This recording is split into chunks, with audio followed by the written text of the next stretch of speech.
Shalom à vous, je suis heureux de vous retrouver encore en ce lundi pour une autre capsule de Retour à la croix. Retour à la croix, c'est un ensemble, une série de capsules pour ramener l'Église du Seigneur à la croix, d'où le slogan de la croix vers la croix.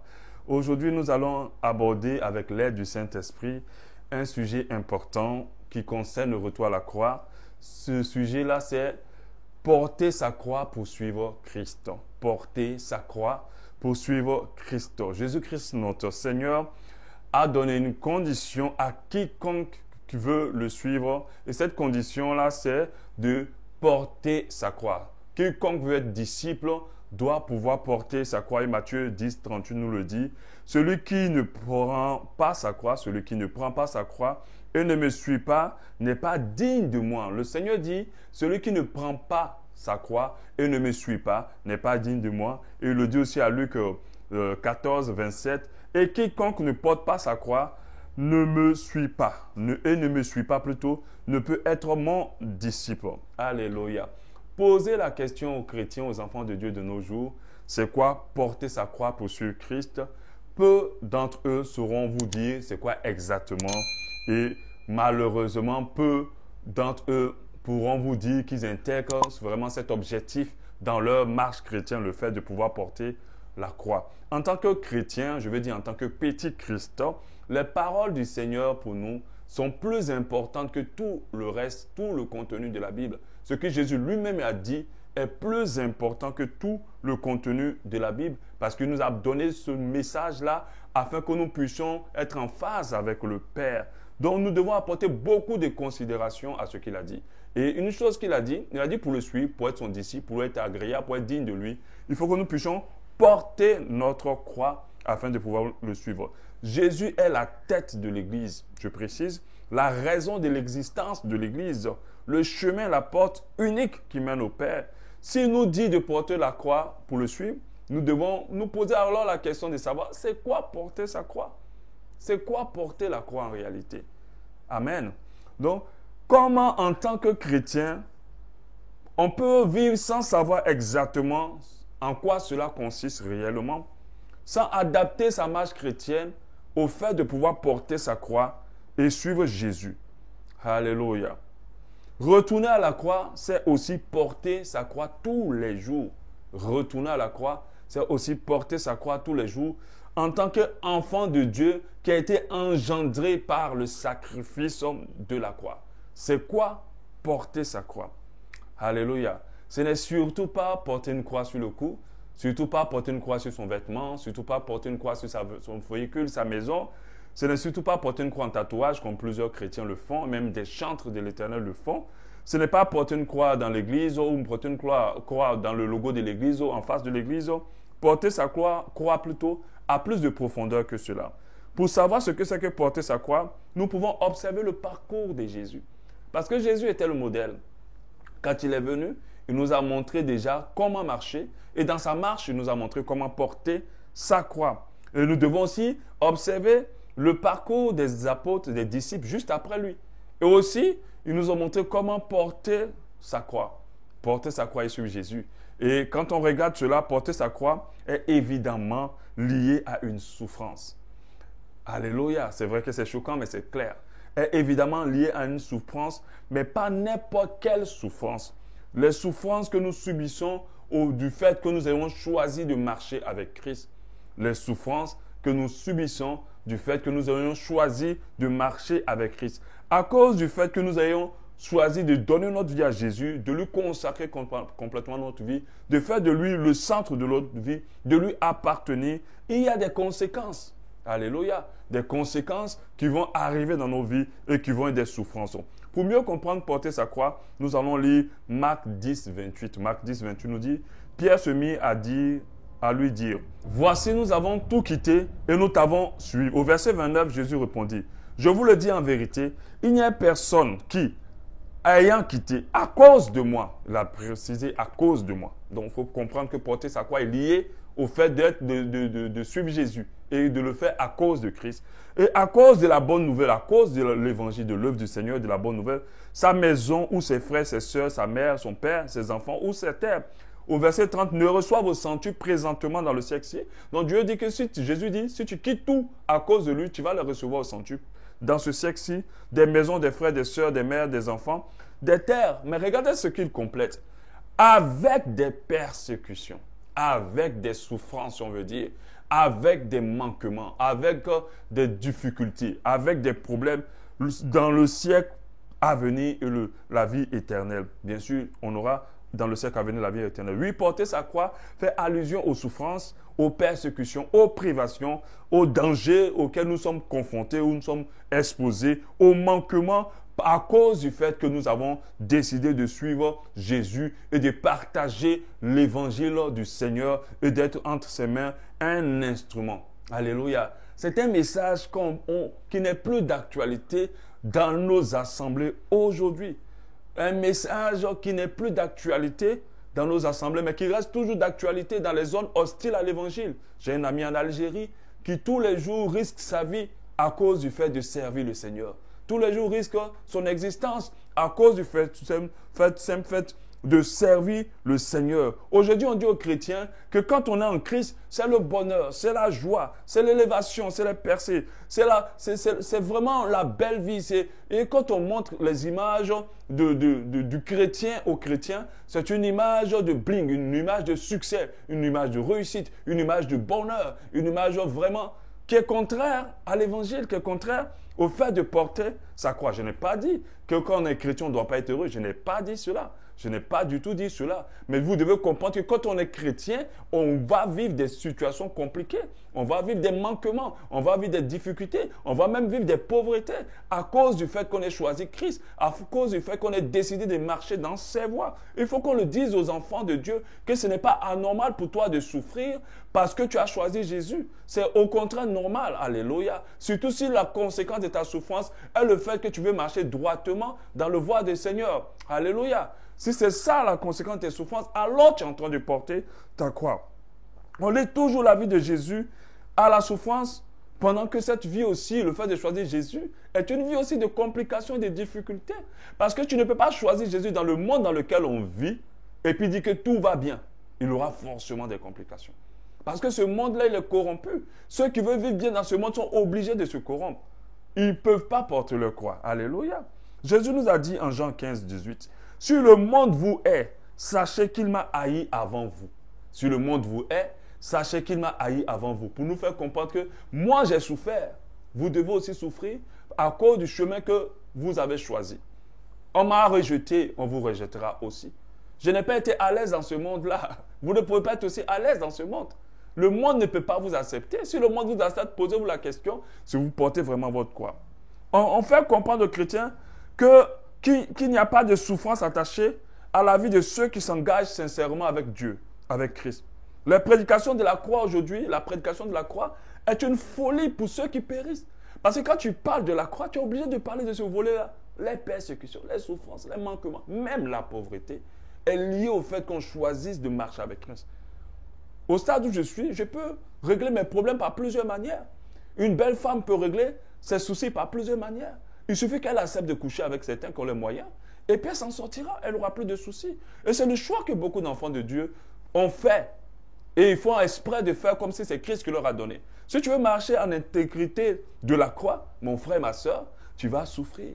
Tu vas dormir dans ton lit, dans la souffrance, parce que tu n'auras pas quelqu'un pour te réchauffer le lit. Et c'est la souffrance, ça, qu'il y a porté sa croix. 1 Corinthiens 1, 18 dit, « Car la prédication de la croix est une folie pour ceux qui périssent. » C'est une folie. Parce que quand je parle comme ça, quand tu m'écoutes, tu dis, celui-là, il raconte quoi? Ce n'est pas ce qu'on dit. Les chrétiens aiment toujours parler de la souffrance. Et j'ai entendu plusieurs messages qui disent que ceux qui parlent de la souffrance, ce sont des personnes qui n'ont pas compris l'évangile et tout. Mais l'évangile est clair. Jésus est notre modèle. Est-ce que Jésus était dans le bonheur? Non, il souffrait. Il était heureux, certes, il avait la paix de Dieu, mais il était tout le temps persécuté. Parce que quand tu as la vérité en toi, le monde ne t'accepte pas. Le monde ne t'approuve pas.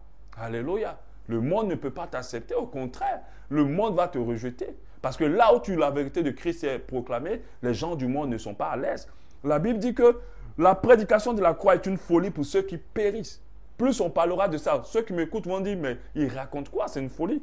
Mais pour nous qui sommes sauvés, elle est une puissance de Dieu. Elle est une puissance de Dieu. Alléluia. Parlons maintenant des trois implications dans le fait de porter sa croix et de suivre Jésus.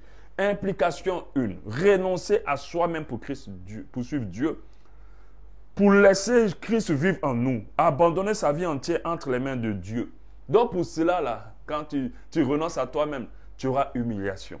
Tu seras obligé de laisser tes projets. Tu as plein de trucs dans ta tête, mais tu dis non, ça, c'est pas là que Dieu me veut. Dieu me veut là, donc je laisse tout ça pour suivre Dieu. Tu es obligé de renoncer à tes projets, renoncer à tes désirs. Oui, j'ai telle envie, j'ai tel désir, je veux ça, je veux ça. Mais pour le moment, c'est Christ que je vais suivre. Donc tu vas souffrir quand tu renonces à tes désirs, renoncer à ta chair, les désirs de ta chair, renoncer à tes ambitions du monde, renoncer à tout ce que ce monde contient. Vous savez, on ne peut pas être heureux dans ce monde quand on renonce aux choses du monde. C'est difficile. Alléluia. C'est difficile de ne pas se conformer au siècle présent en n'ayant pas de copines, en n'ayant pas le sexe, en n'ayant pas de plein de choses. C'est difficile. Ça, c'est porter sa croix. Christ va te dire, mais qu'est-ce que tu as souffert lorsque tu m'as suivi? Qu'est-ce que tu as sacrifié quand tu as décidé de me suivre? Alléluia. C'est en cela qu'on parle de porter sa croix. Alléluia. Ce n'est pas facile de suivre Jésus. Ce n'est pas facile de lui donner dans sa vie. Ce n'est pas tout le monde qui arrive à tenir dans cette voie-là. Luc 9, 23 nous dit, puis il dit à tous, si quelqu'un veut venir après moi, qu'il renonce à lui-même. Renoncer à lui-même, ça doit effacer toutes tes ambitions et de chercher ce que Dieu a comme plan pour toi et de chercher à marcher dans ça. Alléluia. Quand tu portes ta croix, tu peux te retrouver, tu ne payes pas ton loyer. Quand tu portes ta croix, parce que tu as décidé de marcher droitement avec Christ, tu as décidé de ne pas rentrer dans la corruption. Quand tu portes ta croix, tu peux te retrouver dans beaucoup de manquements, parce que tu as décidé de marcher avec Christ. Quand tu portes ta croix, tu peux même renoncer à ta propre vie. Vous savez combien de personnes qui sont mortes, jusqu'à aujourd'hui même, il y a des gens qui meurent, parce qu'ils ont décidé de suivre Jésus, parce qu'ils ont décidé de donner leur vie à Jésus, parce qu'ils ont décidé de ne pas renoncer à Christ. On les tue. Mais combien de chrétiens sont prêts à livrer leur vie à cause du nom de Jésus? Même rien que pour perdre leur travail, ils sont prêts à renoncer à la croix, à Christ. Alléluia.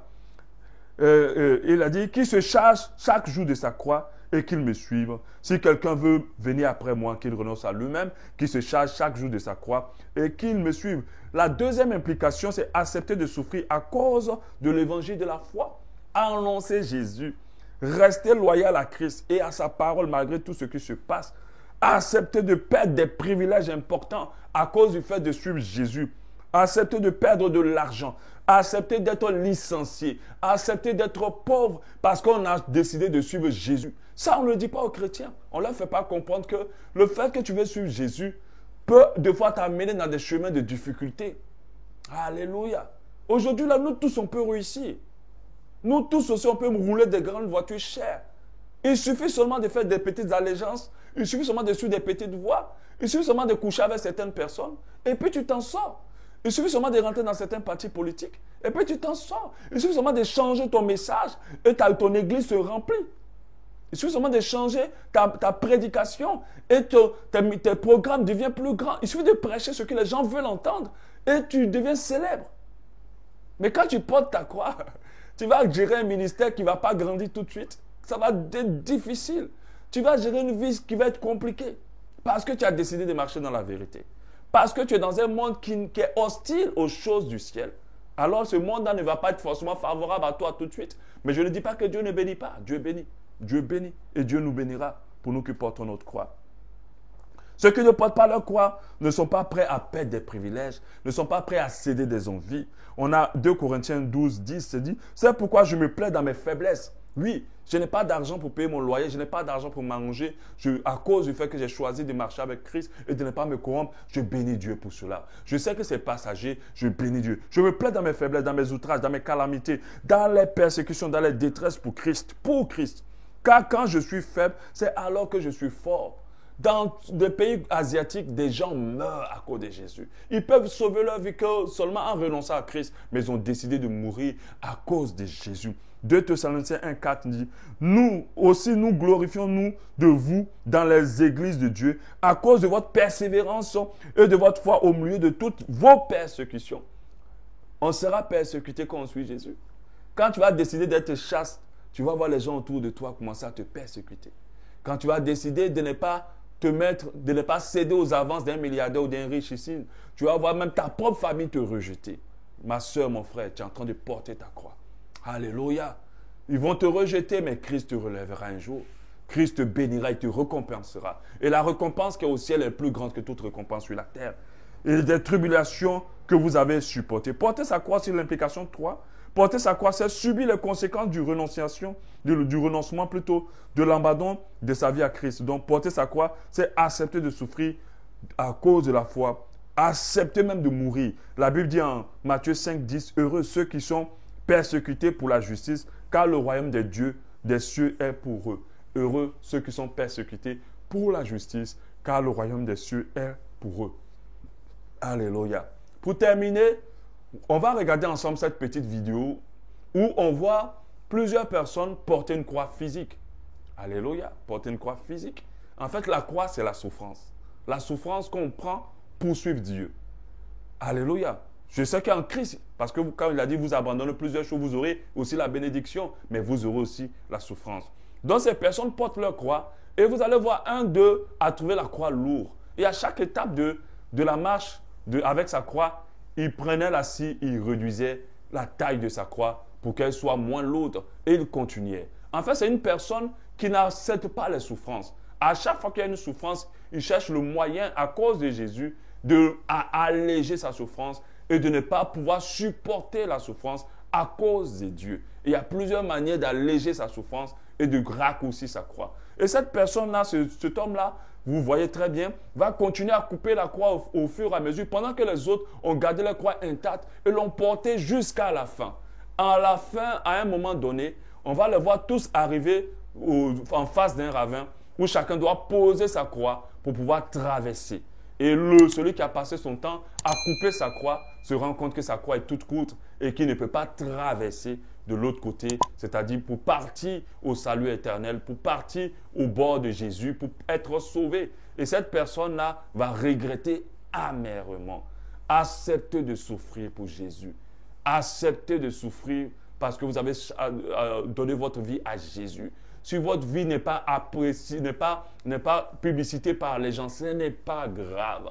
Continuez seulement à suivre Jésus. Restez intègre. J'aimerais parler aux jeunes serviteurs de Dieu. N'échangez pas vos messages. Prêchez toujours la croix. Prêchez la sanctification. Prêchez l'abandon du monde dans le cœur. Les choses de la terre, prêchez l'abandon des choses de la terre dans le cœur. Même si cela ne permet pas à ce que votre ministère grandisse.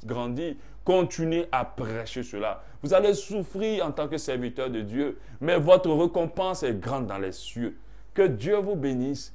Et j'aimerais dire à quelqu'un, ne renonce pas à ta croix. Porte-la tous les jours et continue à suivre Jésus. La récompense de devant est grande. Alléluia. Que Dieu vous bénisse. Bonne semaine à vous et bon lundi à vous tous. Au nom de Jésus. Amen.